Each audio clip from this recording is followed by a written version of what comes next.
Xiao हुआओ ने 9 yin divine art का अभ्यास किया, जिससे उसके शरीर से अनंत गर्मी निकलने लगी और वह अपनी भाभी और अन्य महिलाओं के लिए गर्मी का साधन बन गया। 3 बहनों के पास ठंड से बचने का उपाय है, पर रोज गर्मी के लिए झगड़ने वाले शियाओ हुआओ की हालत बहुत खराब है। दरअसल शियाओ हुआओ अभी प्राचीन काल में आया है। आने के बाद उसने पाया कि वह केवल अपनी भाभी के साथ रह सकता है और घर इतना गरीब है कि उनके पास एक बिस्तर भी नहीं है। इस समय सूखी घास के ढेर पर सो रही भाभी ठंड से कांप रही थी और उसके एकमात्र कपड़े अभी तक सूखे नहीं थे। यह दृश्य देखकर शियाओ हुआओ ने तुरंत अपना भारी वस्त्र उतारकर भाभी के ऊपर डाल दिया। शियाओ हुआओ के आने से भाभी को जीवन का सहारा मिला। जीवित रहने के लिए उसे केवल शियाओ हुआओ से मदद मांगनी पड़ी। भागो जल्दी भागो, भाभी मरने वाली है। भाभी, मैं आपसे विनती करता हूँ, क्या आप सचमुच भाभी को मरने देंगी? जीवन और मृत्यु के सामने अजीबोगरीब चीजें छोटी लगने लगती हैं। इस समय शियाओ हुआओ भी अकेला महसूस कर रहा था। दोनों को इस शीतकालीन रात को गुजारने के लिए एक साथ गर्मी लेनी पड़ी, लेकिन धीरे धीरे ठंड के मौसम में यह भी कोई उपाय नहीं था। जब शियाओ हुआओ अपने दुखद पारगमन के लिए खुद को दोषी ठहरा रहा था, तभी पारगमन प्रणाली आई। स्वर्ग की नकल करने के बाद वह सीधे स्वर्ग के नृत्य के अनुभव में उतरा और स्वर्ग के नृत्य का पहला लक्ष्य पुरस्कार जीतने वाला जियांग चेन बन गया। जियांग चेन सफल हुआ। जाओ जाओ जाओ, इतनी खुश क्यों है?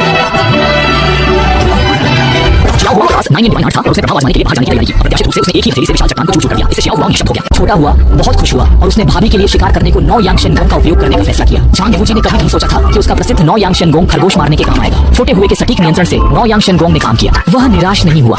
छोटा हुआ 2 खरगोश लाया। जब वह घर लौटा तो वहाँ 2 बहनें थीं। वे मेरी माँ की बहनें थीं। कृपया मेरी बहन को बचाओ, मैं तुम्हारे लिए कुछ भी करूंगी अगर तुम उसे बचा सको। भाभी से पता चला कि मायके का घर बर्फ से गिर गया था और 2 बहनें ही बची थी। उनके पास कोई जगह नहीं थी, इसलिए उन्होंने छोटा हुआ से रहने को कहा। दयालु छोटा हुआ उन्हें कैसे छोड़ सकता था? सिस्टम की मदद से 2 लोगों का भरण पोषण आसान था। छोटा हुआ का जवाब सुनकर भाभी खुश हुई, पर बहन को गर्मी चाहिए थी। आग से भी उसका शरीर ठंडा था। भाभी ने छोटा हुआ से मदद मांगी। ये भी नहीं चलेगा, लाओ लाओ, तुम गर्म हो, जल्दी रिपोर्ट करो शियाओ चेन। अरे ये शायद ठीक नहीं है। हम तुम्हारी शादी करेंगे। छोटा हुआ सोच ही रहा था कि भाभी ने देखा बहन के कपड़े गीले हैं। उसने छोटी बहन को कपड़े उतारने में मदद करने को कहा। यह देखकर छोटा हुआ असहज हुआ। तुम क्या कर रही हो?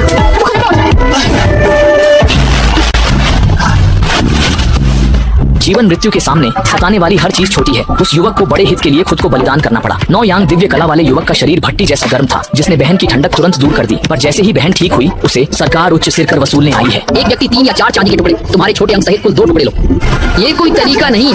क्या ये आम लोग 3 चीजें भी नहीं दे सकते? अभी घर में घुसकर लूटा, अब रत्न चुराने आए। बहुत शर्मनाक है। अभी कौन बोल रहा है? इस अकाल में लोग पेट नहीं भर सकते, सिरकर कहाँ से देंगे? लेकिन इस सड़ी हुई सरकार के सामने लोगों का कोई रास्ता नहीं। पैसे न दिए तो वेश्यालय में बेच देंगे। तीनों बहनों को जबरदस्ती ले जाया जा रहा था। युवक समय पर पहुंचा।